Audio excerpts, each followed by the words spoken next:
Hold on, 1 second, 1 second.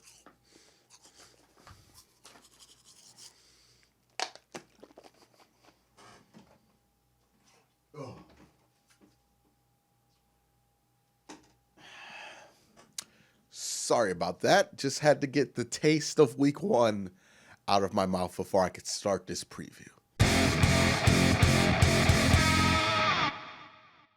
So the Browns and the Jets both had similarly bad weekends. The Browns were embarrassed in their home opener, and the Jets blew a 16-point lead to Josh Allen. So both fan bases for this game could not get to this game soon enough, because these are both teams with playoff aspirations that disappointed very, very, very much in their first game. So how do these two teams stack up? Let's talk about it. Now, in the opening week, both teams had some flaws exposed. For the Browns, it was the lack of depth on offensive line and just an absurd amount of penalties. And for the Jets, it was an ineffective pass rush and pass coverage. Now, for the Jets, their biggest concern coming into this week is if they're going to be able to defend Odell Beckham Jr. And for the Browns, it's going to be if they can protect Baker long enough to take advantage of that. Now, last week, the Jets gave up 123 yards to John Brown. No disrespect to John Brown, but he's not Odell Beckham. Also, the Jets failed to get home a lot, only recording, I believe, 1 sack. And for the Browns fans watching this, we all know very well that if a Greg Williams defense can't get consistent pressure, it opens up a lot of holes in the defense. Now, when we talk about the specific matchup, it is interesting because Greg Williams is playing against his old team and vice versa, so both sides should know each other pretty well. They also played last year, and I'm pretty sure that Adam Gase is going to call up a lot of slip screens and a lot of play actions to take advantage of the lack of discipline that this team showed last week. And see, that lack of discipline manifested itself not just in accumulating a ridiculous amount of penalties, but by biting on every play fake that the Titans gave them. I also would expect guys like Quincy Enunwa, hey, nice name by the way, and Robbie Anderson will have bigger days than they did against Buffalo. Now here is exactly where and with who the Jets can kill the Browns with. Le'Veon freaking Bell, okay? Because the Browns struggled to stop Derrick Henry. And Derrick Henry is a good running back.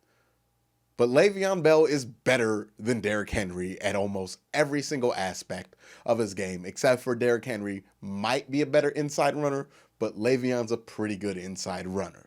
And if Le'Veon Bell is matched up on a guy like Christian Kirksey, I'm just going to say it. Le'Veon's going to have a massive day ahead of him. And this is why I think that the Browns are probably going to rotate in guys like Mack Wilson or Sione Takitaki, or maybe even Jannard Avery a lot more and give less snaps to guys like Adarius Taylor and Christian Kirksey. Those 3 linebackers that I mentioned, Avery, Takitaki, and Wilson, are just more equipped to handle a player like Le'Veon. They're more athletic, they're better in coverage, and they're stronger tacklers. Now, on the positive side for the Browns, I think they match up a lot better with the New York Jets than they did against the Tennessee Titans. The front seven that this team has is a better fit to stop a running back like Bell than they are with Henry, because Bell requires more athletic people on the line, and the Browns have a lot of athleticism on their defensive line. The Jets also don't have a tight end the caliber of Delanie Walker. That's going to be a huge factor. And while the Jets have a strong defensive line, most of that strength is in the interior of that defensive line. And the interior of the Browns offensive line is not the problem point for this Browns offensive line. That's the tackles that the Browns really suck at. And I'm not really impressed with any of the Jets' ends. Also, the Browns have 2 good wide receivers in Odell and Jarvis Landry, so it makes avoiding a dude like Jamal Adams as a safety a lot easier. They also have a tight end athletic enough to exploit some of CJ Mosley's weaknesses, which is coverage. But on the flip side for the Jets, before we get carried away, the Jets will be able to rely on Le'Veon Bell for the game plan for this week, which is what they would prefer. Because as of right now, Darnold is still struggling. He put up only 175 yards on 41 attempts. But you have to give credit to the Jets. They were able to protect Darnold last week. He didn't get sacked that much. He did get a lot of pressures on him, but he didn't get sacked that much. And if Darnold's able to get time, I could see him and Bell taking advantage of the Browns secondary that seemed to struggle with their transition to a zone scheme. Now, both teams have huge question marks at kicker. Austin Seibert, the Browns kicker, missed the extra point, and the Jets have already signed a new kicker after week 1. Now, the situation with the Browns' game plan on offense is going to be interesting because you would be right to assume that taking from what the Jets did last week, the Browns would probably game plan to take advantage of this Jets secondary and throw the ball a lot, which is partly true. There are certain matchups that the Browns certainly want to test, like the aforementioned Njoku and Mosley pairing, but also the Browns are going to want to be careful with how much they pass. Now, I took Baker Mayfield's career stats and separated them by attempts per game. And in games where Baker Mayfield throws the ball 38 times or more, he is a 58% passer. He is an awful 11-15 touchdown to interception ratio.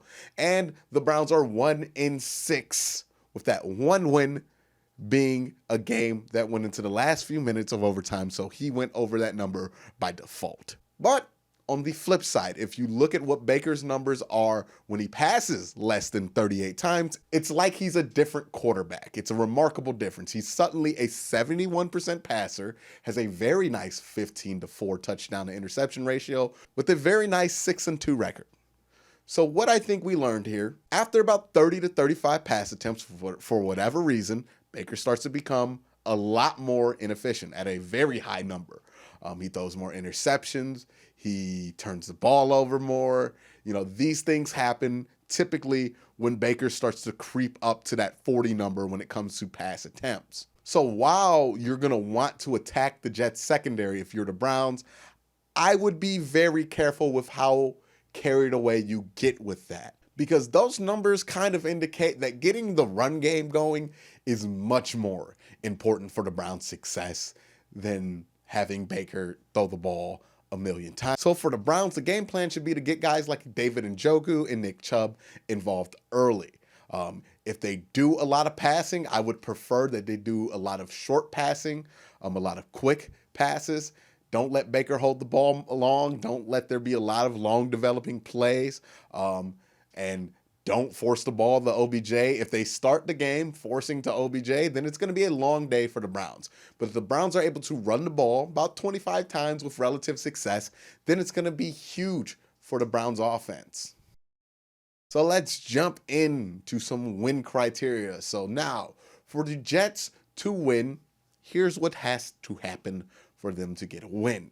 The Jets probably have to create pressure and get about 4 or 5 sacks on the Browns offensive line.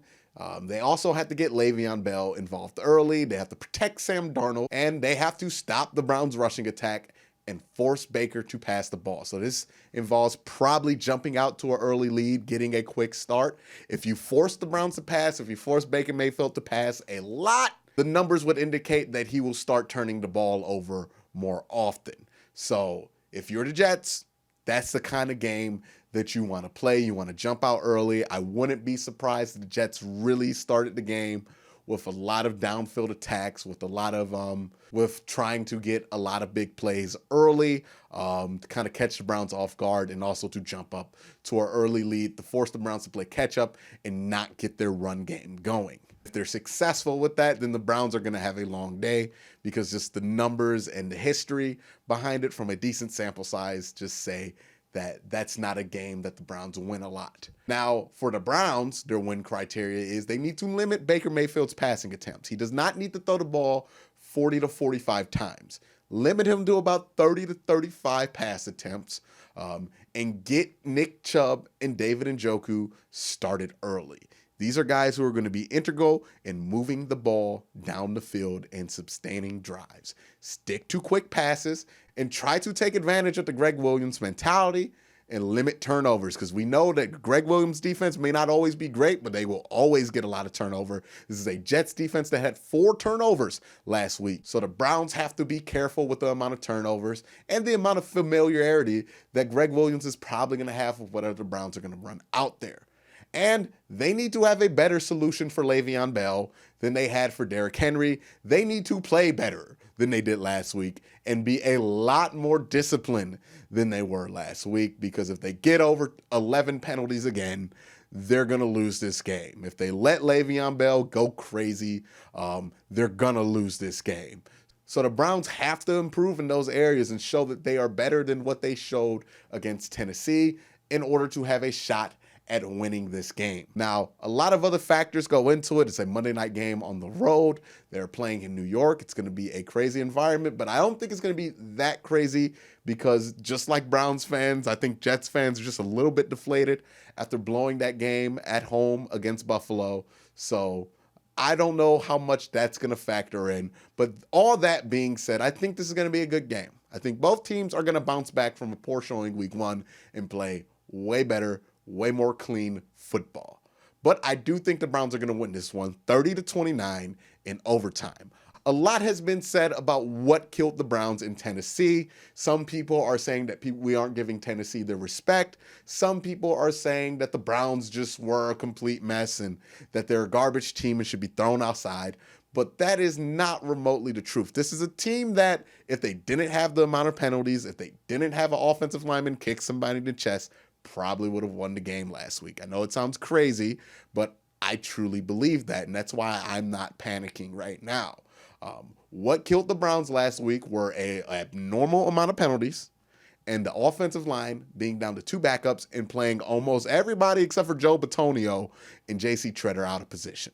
So I think this week will be a lot better. I think they will be more disciplined, and I think they'll be able to execute and look like the team that we thought they were going to be. So I'm predicting a win, and that's why. Let me know what your prediction is. Are you still doom and gloom from a disappointing week 1, or are you ready to bounce back from a disappointing week 1 and take the Jets by storm? Let me know in the comment section down below. But that is it for this week's preview. Thank you for watching. If you like what I do here, hit that like button, hit that subscribe button, ding that notification bell so you can be notified when I upload. And if you want to help the show out, please join the Patreon or buy a shirt. Either way helps a lot. But that is it for this week's episode. Thank you guys for watching. Have a great day. Have a good night.